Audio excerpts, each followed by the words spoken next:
ফুটবলের রাজা Lionel Messi কিংবা পেলে ম্যারাডোনা হলেও স্কিলের রাজা একজনই। কোনো তর্ক ছাড়াই তিনি রাজা। নিঃসন্দেহে সেই ব্যক্তিটি নেইমার জুনিয়র। বল পায়ে রাজত্ব কায়েম করা নেইমার আবারও আলোচনায় এসেছেন তার স্কিল শো করে। সান্তোসের হয়ে স্কিল শো করে আলোচনার কেন্দ্রবিন্দুতে পরিণত হয়েছেন নেইমার।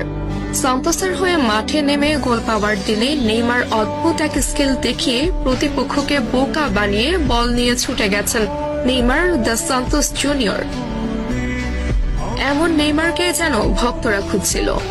goal.com-এর প্রকাশিত এক শর্ট ভিডিওতে দেখা যায় লং বল রিসিভ করে নেইমার লাফিয়ে উঠে প্রতিপক্ষের বাড়ানো বল নিজের বুকে নিয়ে গ্রাউন্ডে টাচ করিয়ে পায়ের কারুকাজে প্রতিপক্ষের প্লেয়ারের মাথার উপর দিয়ে বল ঘুরিয়ে নিয়ে আসেন নেইমার। তা দেখে অবাক বনে যান মাঠে উপস্থিতরত ব্যক্তিরা।